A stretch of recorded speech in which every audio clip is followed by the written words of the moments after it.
Berapa cabang, Mas? Kalau untuk cabang lang kita udah 4 lang. Udah 4 ya? Udah 4 Oh, gitu. Sekarang bisa rata-rata itu setengah M. Wih, untuk omset semuanya. keren. Setengah M itu.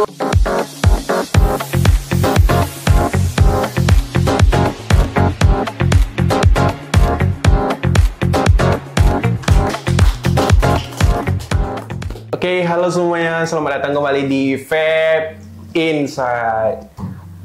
Nah, jadi kali ini kita kedatangan tamu nih. Nah, tamu kita kali ini sangat spesial karena tamu kita hari ini adalah alumni dari FEB Umbri jurusan akuntansi. Nah, beliau juga sudah punya usaha sendiri yang mungkin sangat amat terkenal lah gitu di Pekanbaru. Mungkin saya dengar dulu. Nggak anak Pekanbaru nih kalau belum coba coklat Mas Lino nih. Pernah saya dengar gitu. Jadi tamu kita kali ini ada mungkin boleh lah diperkenalkan dari Masnya. Oke, makasih Gilang. Iya. Oke. Nama saya Paslino ya lang ya. Oke. Saya angkatan 14 dari FEB. Dari gitu. FEB. Gitu, dan lulusan alhamdulillah 2018. Lulusan tahun 2018. Iya. Nah, jadi kita manggil Mas Lino di sini ya. Silakan Pak. Oke. Jadi Mas Lino ini adalah alumni FEB. Masuknya tahun 2014 dan lulusnya tahun 2018 nih. Alumni ya udah lama juga ya Mas ya. Tahun berapa tahun yang lalu tuh ya? Widih, udah 11 tahun yang lalu. Udah 11 tahun yang lalu ya? Iya. Keren. Semakin menua ya? Iya. Kita gini lah Mas ya. Kita berbicara tentang langsung kehidupan Mas di kampus dulu gimana sih Mas? Saya pengen tahu gitu. Siap. Iya. Kalau untuk saya lah, saya mulai kampus itu di kelas malam lah. Oh, di kelas malam. Benar. Nah, jadi berbeda dengan teman-teman lainnya. Iya. Saya itu kuliah sambilan kerja gitu loh. Oke. Dan itu saya jalani selama 3 tahunan. 3 tahunan. Pagi sampai sore kerja, lanjut mandi langsung malamnya Langsung kuliah ya. Ngampus ya. Betul. Nah, dan dulu itu kenapa kita kerja ya untuk menutupi kebutuhan selama kita kuliah juga. Iya. Itu salah satunya juga. Dan perlu Gilang tahu, kita kerja itu ya bukan berarti udah dapat jabatan yang bagus gitu pada saat itu. First graduate pada saat itu ya. Di posisi yang kita awal pertama kerja itu Gilang tahu helper nggak? Helper Tahu. logistik. Nah, itu paling 11-12 sama kuliah. Iya, karena juga bantu-bantu gitu kan. Ngitung stok. Terlepas ngitung stok kita juga angkat barangnya juga lah. Keluar masuk dari ekspedisi truk sampai dengan kita keluarkan ke area ekspedisinya. Itu kita lakukan selama 3 tahunan lebih. Gitu. Jadi kita juga pernah di fase-fase seperti itu lah. Gitu. Kerja keras lah ya. Pastilah ya. Oke. Berarti itu pekerjaan pertama Mas apa gimana Mas? Ya, pekerjaan pertama dan itulah langkah obsesnya kita kenapa harus membuka usaha. Oke. Sekarang kan Mas Lino sendiri kan punya bisnis nih, coklat Mas Lino. Nah, gimana sih Mas? Kok bisa sih kepikiran gitu mau buka es coklat gitu? Ya, kan es coklat kan kayak gimana ya?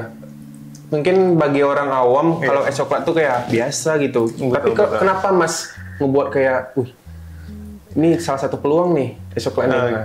Ada nggak cerita menarik nih di balik Mas ngebuka es coklat Mas Lino nih? Sebelum mulai kita buka es coklat ini lang, saya udah membuka usaha selama perkuliahan juga lah. Jadi 3 tahun selesai bekerja, 1 tahunan itu fokus skripsi untuk menyelesaikan kuliah, dan itu sambilan kita buka usaha gitu. Dan Gilang mungkin tahu di FEB pernah ada mata kuliah kewirausahaan. Nah di situ kita diharuskan membuat usaha. Nah itu kebetulan pada saat itu Pak Mizan itu sebagai dosennya gitu. Nah di saat itu kita memikirkan usaha ternak lele gitu loh. Tapi Pak Mizan mengharuskan ada turunannya gitu loh setiap usaha.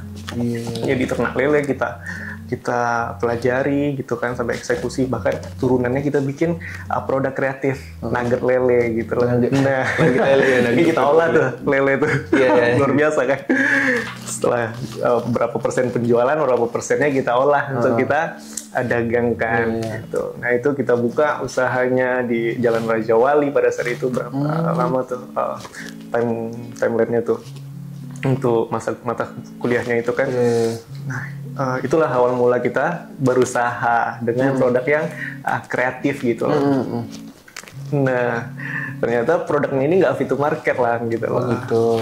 Hanya orang-orang tertentu yang suka lele kan, nggak universal gitu.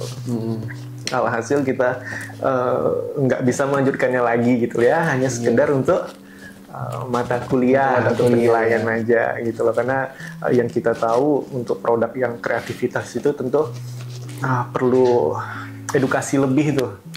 Perlu edukasi lebih. Produk-produk yang kreatif beda kalau produk yang inovatif yang udah berjalan, yang udah ada pasarnya, itu tinggal kita modifikasi gitu. Tapi kalau produk kreatif kayak lele di nugget ataupun produk-produk yang turunannya yang jarang kita dengar gitu loh. Nah itu sangat sulit untuk diterima pasar, itu perlu waktu untuk beradaptasi sampai dengan masyarakat minat gitu loh.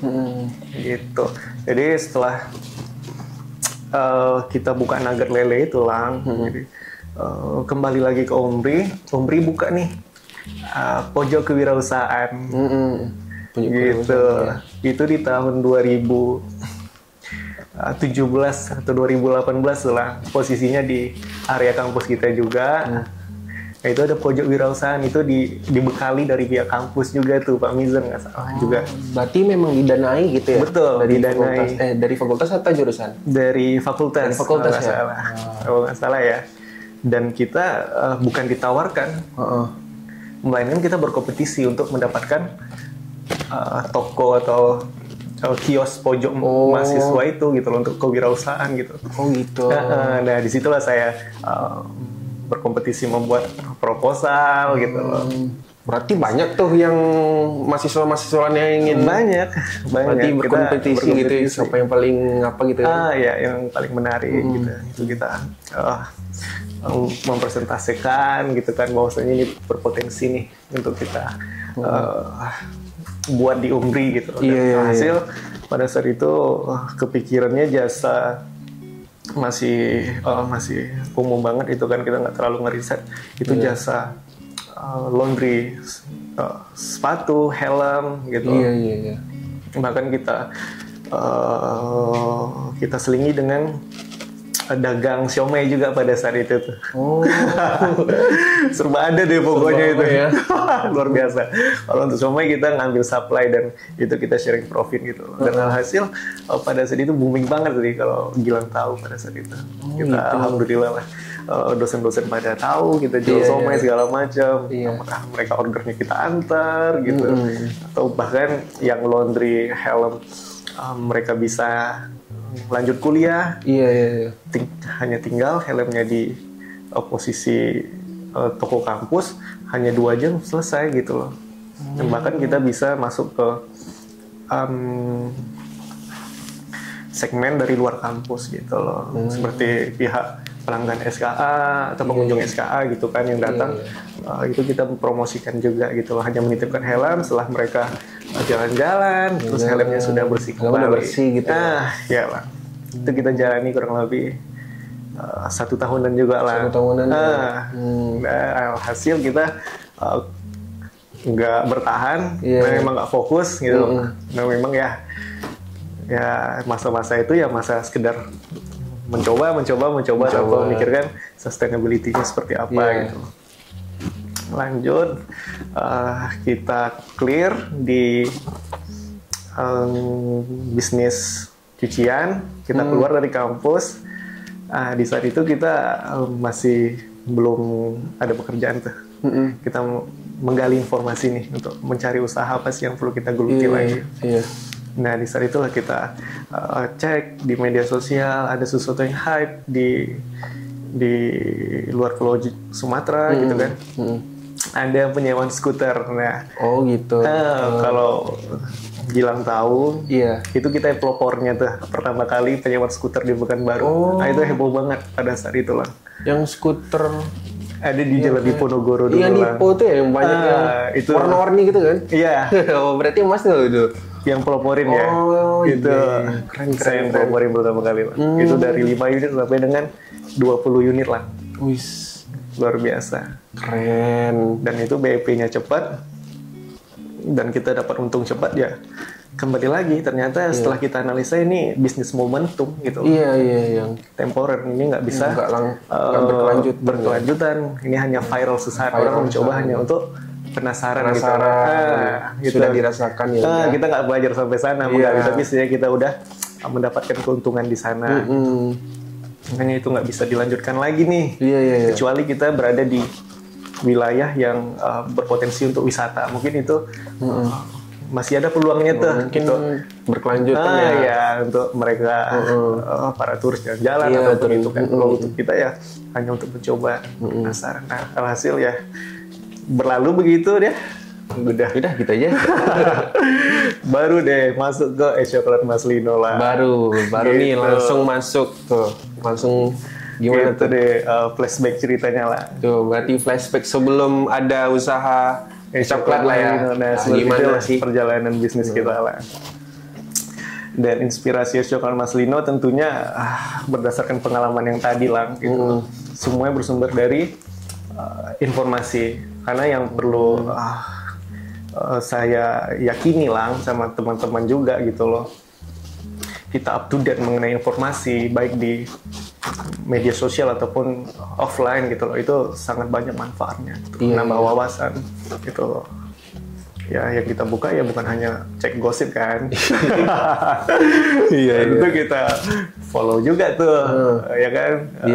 Kuliner tren-tren saat ini apa, sehingga kita bisa mendapatkan tuh strategi-strategi pebisnis saat ini atau sesuatu yang bisa kita bawa ke Sumatera gitu loh. Karena yang kita pelajari juga sesuatu yang di Jawa itu nggak langsung heboh di kota kita.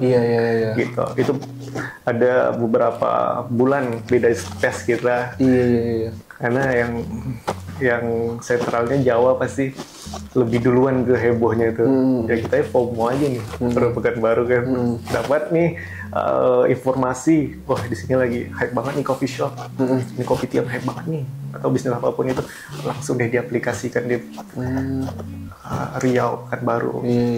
Nah disitulah kita ulik-ulik tuh selama sebulan 2 bulan itu apa sih bisnis yang mau kita jalankan selanjutnya. Nah kebetulan di saat itu tahun 2002 ada bisnis es coklat tuh yang lagi hype banget di Yogyakarta. Es coklat tambah umur, panjang umur dan sebagainya. Benar. Es coklat tambah umur ya. Itu luar biasa franchise-nya tuh. Nah di situ kita menganalisa ini bisnis bakal sustainability-nya jelas nggak sih atau hanya sekedar viral sesaat, FOMO gitu loh. Tapi di situ kita analisa lah gitu loh. Minuman apa sih yang nggak lekang oleh waktu lang gitu. Yang pertama kopi lang. Kopi ini nggak akan ada habisnya dari dulu sampai sekarang lang. Yang kedua teh juga nggak ada habisnya lang. Ya kan? Makanya ada es dari teh dulu sampai sekarang orang minum teh juga. Teh pagi hari kan kopi pun gitu kopi kan. Juga. Es teh. Raffi Ahmad tuh bikin sesuatu yang specialty teh ya gitu kan. Nama brandnya langsung teh gitu. Es teh ya kan. Teh gitu. Gitu. Brandnya. Terus satu lagi kita lupa nih. Coklat atau susu gitu. Kenapa? Karena kita udah dari kecil dibekali dengan susu lah, yang familiar dengan 2 rasa. vanilla dan coklat. Vanilla coklat. Iya nggak sih? Iya, Dari iya, kita iya. anak-anak, Dari anak-anak ya. remaja, dewasa hingga orang tua. Iya, Pasti ada pilihan rasa coklat dan vanilla. Coklat ini pasti tentu lebih banyak pilihannya nih. Iya, iya, iya. Nah, itulah kenapa alasan kita buka es coklat ini nggak akan ada habisnya gitu loh. Nggak akan ada masa di mana orang jenuh gitu loh. Iya, Toh iya. kita sehari bisa 2 kali konsumsi coklat susunya kan, Iya, iya, iya. untuk pertumbuhan kan, dengan rasa coklat ya kan, sebelum tidur sama pagi hari ya kan, gitu. sebelum mulai aktivitas. Nah itu menjadi analisa yang kuat kenapa kita harus buka es coklat gitu alasannya lah. Gitu kawan-kawan. Jadi sebelum Mas Lino ini punya usaha es coklat juga sebelumnya juga pernah buka-buka ide usaha gitu ya Mas. Iya. Sehingga sampai sekarang baru ngebuka usaha es coklat Mas Lino. Dan sekarang udah berapa cabang Mas? Kalau untuk cabang lang kita udah 4 lang. Udah 4 ya? Udah 4 gitu. Cabang pertama yang saya tahu nih di Panam 1, di Nangka, di Patimura, satu lagi saya lupa nih di mana. Satu lagi itu mobile lang. Oh itu mobile. Itu berarti- kita konsepkan menggunakan bajai moge itu konsepnya. Oh keren ya. Gitu. Berarti itu sistemnya gimana tuh Mas? Sistemnya udah ada jadwal operasionalnya lah. Kita Oh, gitu. di siang sampai dengan sore area BRK dekat Jalan Cutnyadin. Nah, BRK itu Syariah ya? Oh oke. dari sore sampai malam kita di Rumbai itu. Oh jadi untuk warga Rumbai sekarang udah ada coklat Mas Lino di sana. Jangan lupa beli itu. Gitu. Berarti untuk jam sekian dia ada di BRK Betul, gitu. ya. Terus kalau untuk Dari sore sampai malam hari. sampai malam ada di Rumbai gitu ya. Keren-keren ini. Kok bisa sih kepikiran Mas? Itu berarti bajai kan? Iya. Kok bisa sih bajai gitu kan sekarang bajai itu udah nggak viral ya? Kok bisa Mas kepikiran untuk jual es coklat tuh dengan bajai gitu? Gimana tuh? Kembali lagi seperti yang tadi disampaikan lah, semuanya terinspirasi dari keluaran kulineran ataupun sesuatu bisnis di Jawa. Ada tuh di Malang nggak salah, dia menggunakan bajai sebagai alat untuk bisnisnya. Nah, disitulah kita memodifikasi yang belum ada di Pekanbaru. Makanya kita harus gerak cepat nih, jangan sampai orang lain Biar orang lain nggak keduluan gitu ya. Pokoknya kita harus jadi pelopor. Nah, karena pelopor itulah yang selalu diingatkan gitu kan. Nah, makanya kita selalu memikirkan konsep apa nih yang berbeda gitu loh. Dan Gilang tahu untuk konsep es coklat Mas Lino tentu nggak yang estetik, tapi konsepnya yang lebih ke vintage ya nggak sih? Iya vintage. Gitu, dengan pewarnaannya yang udah dari dulu warna old school, putih, biru merah gitu kan, dengan konsep store-nya atau yang di Patimura dengan konsep pecel lele gitu kan, yang pakai kain dilukis tuh. Nah, itu kan konsep pecel lele tuh. Nah, itu terinspirasinya gitu loh. Keren. Jadi nampak nuansa otentiknya tuh. Iya. Nuansa old school-nya.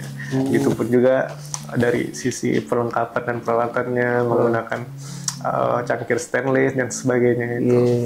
Muncullah teman-teman yang lain, brand-brand lain yang memodifikasi dan sekarang nggak hanya es coklat Mas Lino yang seperti itu. Ada juga brand-brand lainnya yang mungkin terinspirasi dari es coklat Mas Lino ya. Bisa jadi, kalau enggak ya sah-sah saja gitu. Namanya bisnis ya nggak ada salahnya. Dan semakin banyak kompetitor, pesaing, kita nggak ada merasa rugi lah gitu loh. Karena yang kita yakini lah, dengan banyaknya kompetitor itu akan membuat market dari es coklat ini semakin besar lah gitu loh, semakin mature gitu loh. Dalam artian ini produk bakal menjadi culture gitu loh, suatu kebiasaan gitu loh. Tentu kalau hanya es coklat Mas Lino yang peloporin dan satu-satunya di Pekanbaru, orang tentu lambat gitu loh untuk mengenalnya. Tapi kalau ada banyak nih es coklat nih Yang awalnya kita nggak konsumsi es coklat di malam hari, jadi udah terbiasa nih sekarang es coklat di malam hari nih, bahkan bisa nongkrong di malam hari. Itu dengan hadirnya brand-brand lain tuh yang memanage itu, gitu. Sama halnya kayak kopi gitu. Kopi marak sekali ini dan orang udah terbiasa ya karena munculnya brand-brand yang berseliweran di Indonesia, terus Pekanbaru kan. Berapa banyak sekarang nih coffee shop yang buka di Pekanbaru tiap bulan? Banyak banget ya. Seperti itu halnya gitu.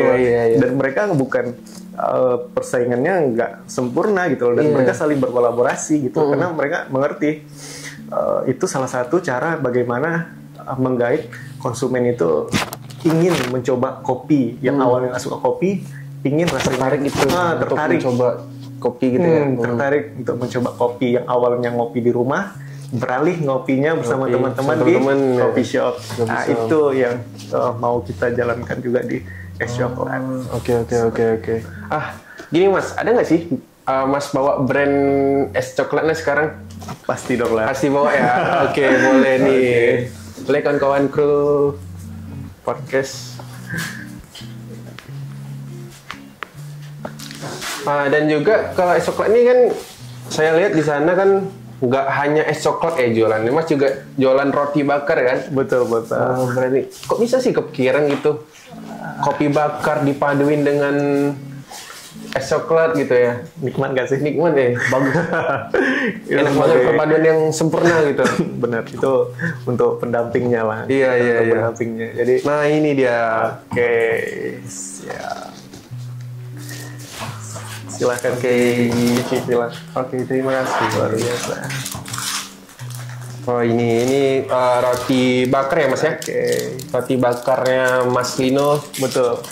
Ini kalau ini untuk es coklatnya ini.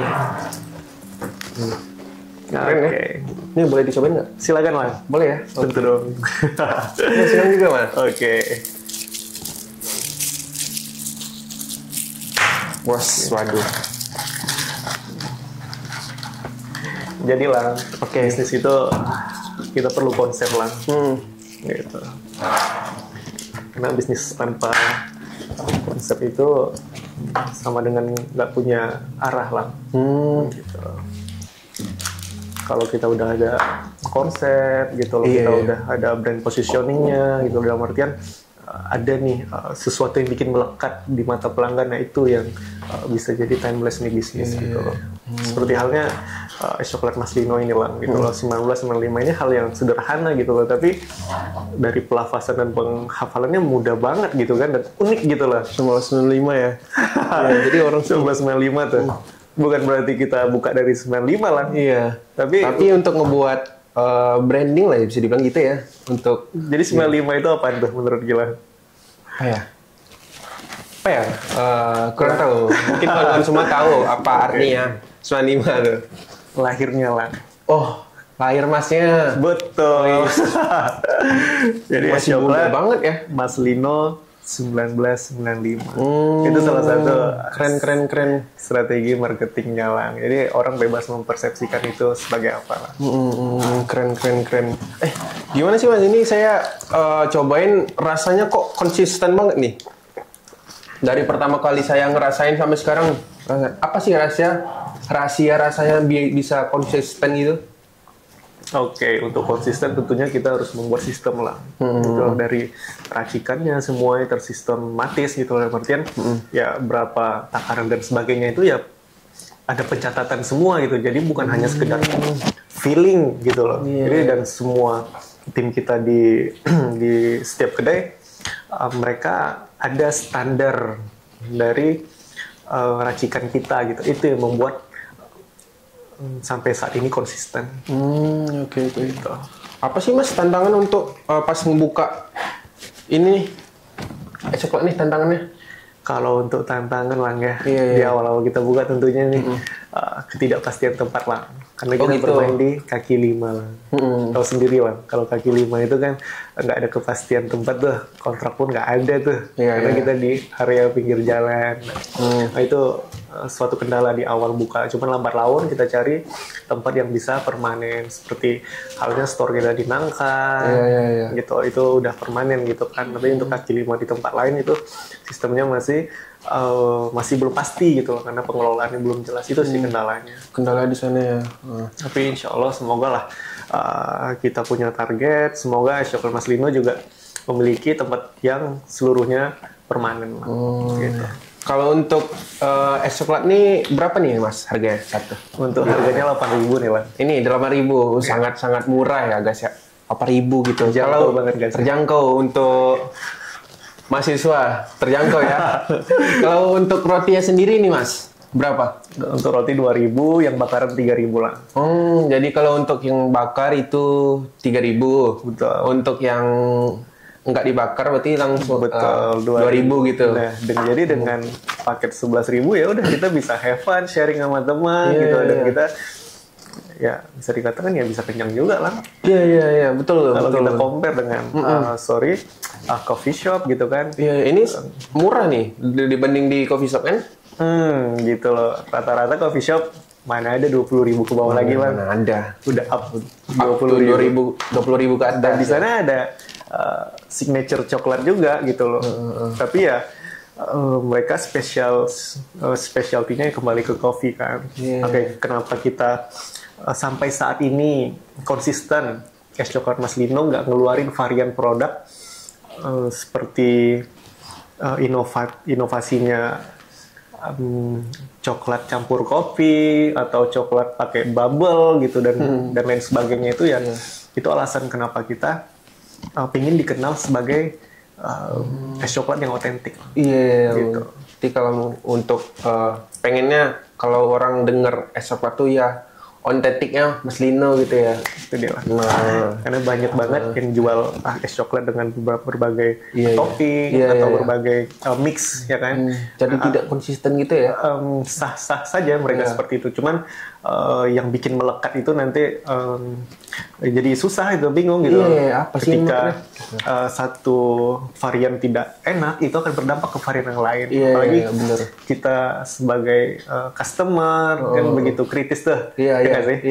Satu yang bermasalah kita permasalahkan semuanya kan. Iya, betul. Apalagi sekarang era media sosial. Iya, kan? Betul. Vlogger itu siapapun bisa, ya nggak? Kita mengkritik ini ya suara kita bisa memberikan dampak ke ribuan orang, ratusan ribu orang. Maka itu yang kita selalu jaga mengenai produk kita, gitu. Dan produk itu pun bukan hanya dari sisi es coklat ini sendiri lah, gitu. Oke. Di sini juga ada pelayanannya, cita rasa dan kebersihannya, gitu lah. Jadi semua itu komponen yang harus dipadukan di dalam satu es coklat ini lah. Jadi orang mengenalnya bukan hanya rasa lah. Itu untuk bisnis kita harus memiliki strategi yang menguasai analisa yang perlu kita jalankan lah. Gitu. Oke, sekarang kan untuk es coklat Mas Lino ini udah buka 4 ya? Iya lah. Nah, sebelumnya 5 lah. Sebelumnya 5. Ada di Merpoyan. Ada di mana? Kenapa tuh Mas? Kita stop dulu di sana setelah 2 atau 3 bulan nggak salah. Di sana kita di air dingin, areanya di ujung tuh. Gitu. Kalau secara size sih nggak ada masalah lah, cuman kita pingin penempatan itu bisa mencakup secara umum lah, karena di sana segmennya mahasiswa gitu. Makanya kita stop dulu sembari kita mencari lokasi yang lebih proper. Oke. Nah nih Mas, kalau boleh tahu nih Mas, untuk satu cabang es coklat Mas Lino tuh berapa sih Mas omsetnya per bulan gitu, kalau boleh tahu ya? Berapa tuh? Kita ngomongin omset sekarang. Menarik nih, omset ya. Keuangan ya. Iya, keuangan gitu. Kalau untuk es coklat ini lah, di awal kita buka 5 liter aja nggak habis lah. 5 liter itu 30 cup. Pas awal buka 30 cup itu nggak habis. Nggak habis ya. 1 cup itu 8.000. Itu berapaan gitu, nggak sampai 300.000 tuh omset kita. Dan nggak habis, bahkan itu nggak bisa dijual untuk besoknya lah gitu. Jadi es coklat ini ya memang fresh kita racik, di saat itu harus habis juga. Gitu. Nah, itu kita jalani kurang lebih hampir 3-6 bulan lah, gitu, fluktuatif itu. Itu sampai dengan 1 juta, 2 juta, 3 juta, 4 juta gitu loh. Karena sistem di awal kita buka es coklat ini, kita dari sisi marketingnya kita nggak yang langsung buka endorse lang gitu. Kalau untuk bikin ramai di awal ya semua orang pun bisa gitu loh. Gitu. Dan Gilang tahu banyak yang hancur gara-gara kita buka langsung endorse gitu loh. Banyak nggak sih? Hanya karena yang pertama dia hanya menjawab rasa penasaran konsumen aja gitu. Betul. Tinggal kita sewa food vlogger gitu kan, atau kita endorse food vlogger. Oke, besok langsung ramai tuh. Sampai seminggu ke depan ramai tuh. Tapi konversi rate-nya bakal naik lagi setelah seminggu atau sebulan, itu nggak mungkin gitu.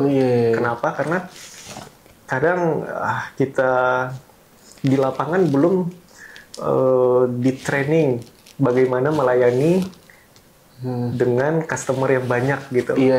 Nggak sedikit, banyak kritikan. Kita lihat di media sosial gitu, ya banyak banget nih di Pekanbaru lah contohnya. Pasti ada nggak sih yang bisnis resto besar apapun di coffee shop itu. Banyak mereka yang nggak siap gitu, dan ulasannya luar biasa tuh. Wah, ini pelayanannya lama, penyajiannya judes. Betul loh. Ya kan?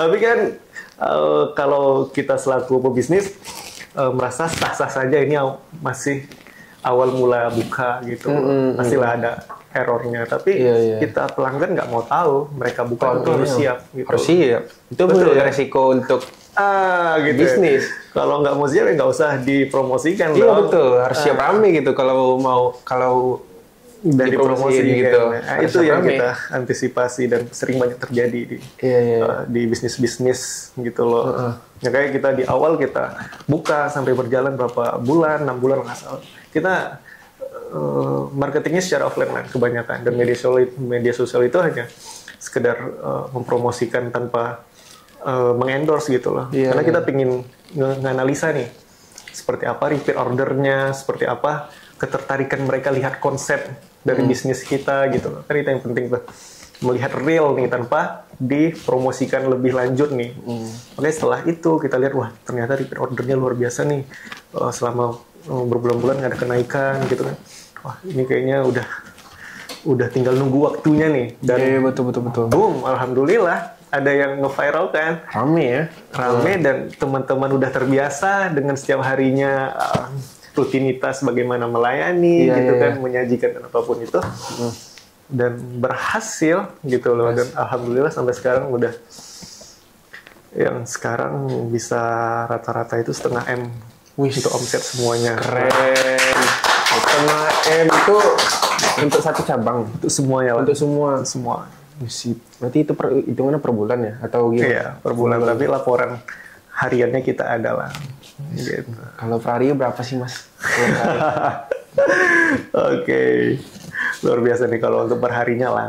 Semua itu bisa mencapai 15 up ke 20 juta per hari. 15 sampai 20 juta per hari guys. Gitu. Dan alhamdulillah ini bisa stabil dalam beberapa bulan belakangan ini, kecuali ketika musim hujan. Nah itu memang fluktuatif, menurun, semua bisnis menurun. Tapi inilah yang perlu kami jaga terus, jangan terlalu besar hati gitu loh kan. Dan betul. Namanya bisnis penuh dinamika, makanya kita perlu mensiasati nih dari sisi founder, owner gitu kan. Kita harus mencari nih program apa sih yang bikin pelanggan kita nggak jenuh gitu, dan betul. apa sih solusi sehingga menghadirkan strategi baru ya kan. Gitu. Oke. Kalau untuk apa nih Mas, kan sekarang mahasiswa ini kan kebanyakan gitu pas ingin ngebuka ide bisnis gitu takut gagal gitu kan. Terus ada nggak sih Mas apa ya dibilang tuh tips atau pesan gitu untuk mahasiswa yang ingin baru ngebuka bisnis gitu? Ada nggak? tips ya Lang ya. Iya. Untuk dikatakan berhasil, saya masih belum bisa dikatakan berhasil karena masih dalam posisi merintis, karena masih banyak step lagi yang perlu diselesaikan. Kalau memang berada di fase ini, belum tentu fase ini berada di stabil selamanya gitu kan. Tentu kita perlu bekerja keras nih, ya kan, untuk membuat ini up dan sebagainya. Kalaupun tips menurut kita yang udah kita jalani ya, secara basically kita perlu berani sih lah, perlu berani dan Betul. Circle yang membantu kita untuk berani dan terbentuk. Gitu. Oke. Bahkan kita perlu partnership gitu loh. Apabila kita tidak bisa nggak bisa mengaplikasikannya secara sendiri gitu. Gitu. Kita harus berada di circle yang sesuai itu. Kalau circle kita yang Karena kebanyakan kita bersirkel semua. betul. Tapi kalau kita berada di lingkungan yang tepat gitu ya. Maaf, Lang. Apa? Yang setiap hari hanya memikirkan pekerjaan gitu kan. Ya tentu kita juga kecipratan seperti itu kan. Yang kita pikirkan cuma mencari kerja, bekerja. Karena di circle-nya itu gitu, pikirannya juga kerja kan. Iya. Gitu. Makanya kita perlu melihat situasi mana sih yang bisa membuat aku lebih maju. Ada nggak sih Mas pesan gitu untuk calon mahasiswa yang ingin masuk nih atau yang ingin berkuliah di FEB Umbri nih Mas? Oke, pesan ya. Iya, pesannya. Jangan banyak pertimbangan deh untuk calon-calon mahasiswa kan gitu. Iya. Mereka bisa mengulik nih di media sosial seperti apa mahasiswa di Umbri, alumni di Umbri, bahkan ini contoh alumni nih udah sukses sekarang. Nah, amin insya Allah. Amin. Bahkan strukturalnya pun kita bisa cek di media sosial seperti apa keseruan di Umbri, seperti apa peluang setelah keluar dari Umbri gitu loh. Insya Allah keluaran dari Umbri menghasilkan bermanfaat bagi orang banyak. Makanya jadi nggak perlu banyak pertimbangan di Umbri menjadi satu-satunya pilihannya. Iya, betul. Oke, terima kasih kepada Mas Lilo yang udah menyempatkan waktunya nih, udah mau ngobrol-ngobrol tentang kewirausahaan, tentang dunia perkuliahan. Oke, sampai jumpa di podcast FEB selanjutnya. See you!